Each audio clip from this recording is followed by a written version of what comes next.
First tutorial is going to be on how to create an image in the style of Chris Nicholls, where we invert and kind of convert some of your images. So the first thing you're going to need to do is select your photograph, the one that you want to edit, and you will open it up into Photoshop. Whether you go to File, Open and locate your files that way, or you can easily just click and drag and it will open it up. Now you should notice that at the top here the image is titled. It also is labelled as being a JPEG. We need to save it as a Photoshop file so that we can work in layers. A JPEG flattens your image entirely, but we want to have those layers that we can manipulate, and if we want to make any changes at a later date, we can always go back and do that as well. So the first thing you're going to do is File, Save As. A little dialog box should appear. You can determine where it is that you want to save your image. I'm going to title my image Manipulation 1, and then I want to go to Format. This is a really important part. I'm going to Format and you will click on Photoshop. So you're not going to do Photoshop PDF or RAW. It is either Photoshop, just as you see it here, highlighted in blue, or Photoshop PSD. So that's really important that you make sure that you have selected the correct one. So I've titled it, I have saved it in the same location where my shoot is going to be. You may wish to have a folder just purely for manipulations, as long as you have some kind of system of storing your photographs, then it's up to you how you do so.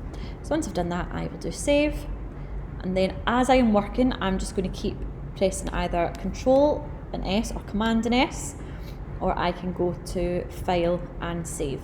This just keeps saving your work as you go, so that if the unforeseeable happens where your laptop dies or Photoshop crashes, you will always have the file that you have worked on, the last kind of file that you have saved.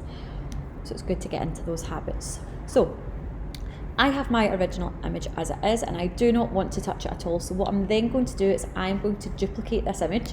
You should be able to see on the right hand side your layers window here. If you can't happen to see that, if it's not visible on your screen, all you need to do is go to Window, and then you can make sure that layers is ticked. Another great one to make sure that you have ticked, which we will need in this case, is going to be adjustments. So make sure that that is ticked as well, and you should find that just above your layers. It should be there. So I want to duplicate this layer. I'm going to click and drag it down to where you see this little box with a plus in the middle, and it will duplicate it. So you can see I've now went from background to background copy. I'm going to rename this so it makes kind of sense in my head. You don't have to do this step, it's entirely up to you. I am going to call it Invert. This is the one that I am going to edit and invert, so I know not to touch my original background. So I can make this invisible by clicking the little eye. I can have my background visible, or invert. Whatever one is light grey, or it might be highlighted in blue depending on your Photoshop version, that is the layer that you are working on. So make sure that you're always selected the correct area. Now, depending on if you want to work in colour or black and white, you can move through a few different steps. So I'm going to show you both ways of doing it. Again, it depends on the look that you're going for. You might even want to have both evidenced in your book to show that you have considered all options. So what I'm going to do is I'm going to copy this invert layer and have one invert, and then I'm going to have one invert in black and white. So I'm just going to call that BW. So I now have the invert, and I have invert black and white. So at the minute, the only layer I have visible, as you can see here, is my invert layer. This is the one that I'm going to keep in colour, but I am going to invert. Two different ways that you can do this. You can press Command and I, and it will invert it for you, or Control and I if you're on Windows, or I can go to Image, Adjustments, and then I can find Invert. So again, either way does exactly the same job. So you can see that it's picked up certain colours, really highlighted areas, and made it a lot more extreme. So I have that there and available to me if I wish. I am then going to make my background visible and any area that I want to cut out. So if we look at Chris Nicholls, he has cut out a section that typically has the most detail in it. So if you're doing portraiture, you perhaps want to highlight the eye area or a section of the face somewhere with a lot of detail. You, on the left hand side, you will see that we have the move tool at the top. Following on from that, we have the marquee tool, which if we click and hold that down, we have various options. So I can go for the rectangular tool. So again, I can determine the size, the shape, the position. I can go for the elliptical tool. So again, you can decide on the shape and the location. If you would like to have a custom shape with the lasso tool on its own, you can have these where they are quite organic and you can determine how you draw them. You can see obviously it has this little kind of dotted edge all the way around. That is the area that we can cut out. Or perhaps you want to, say for example, if I have a portrait and I am looking to have really geometric shapes, I would go to the second lasso down and it gives me nice straight lines. So again, you can decide on the shape.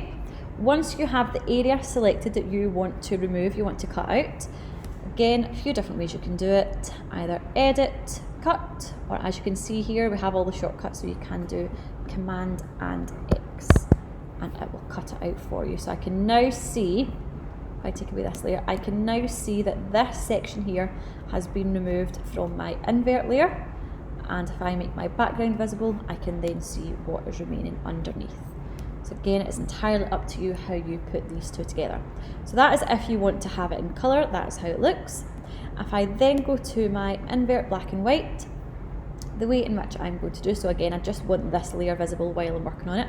The way in which I'm going to convert it is by having this adjustment box here. The middle row, kind of almost in the middle, a little half grey, half white box, click on that and it will change your image to black and white. From there, what you can then do is, depending on the properties, so depending on what colours you have in here, so for example, I have a bright red coat. If I lighten it, it's going to get really quite bright. If I darken it, it's going to get really dark. It's picking out that red. Again, that is entirely up to you where you want to go with that. Over and above that, you can also then change the brightness and contrast. So I want it to be a bit brighter, but I perhaps want more of a contrast. These can be changed depending on the look that you want to go for. Now, what will happen if I select my invert black and white layer and I cut out a section? It's going to show me both my invert and my background as black and white, which is not what we want. So we need to flatten these images. We need to merge all of these together. So I'm merging my adjustments to my invert black and white layer, if that makes sense. So in order to do that, we can go to layer and we will go to merge visible. So again, it's really important that any layers you want to merge, they are not visible.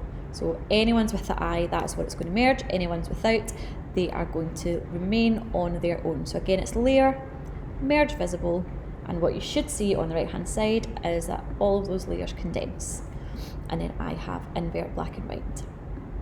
So I can see I have my background, and then I have my black and white, and exactly the same as before, depending on the area or the shape that you want to go for.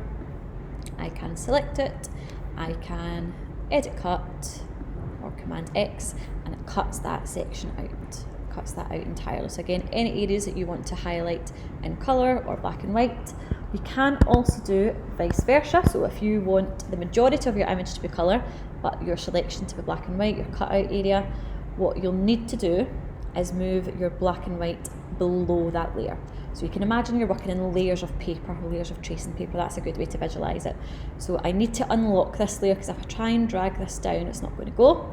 I need to double click, and then all I'm going to do is hit OK, and you should see that my little lock disappears. So it then means that I can drag it underneath, and what pops up is my colour. Again, if I then want to select an area, I can cut this out, and what should appear underneath is this image in black and white. So again, I can do Command X, and you'll be able to see you have that black and white. From there, being able to see your cutout and your colour, your black and white, you can then make adjustments on top of that. Just make sure that you have the correct layer selected.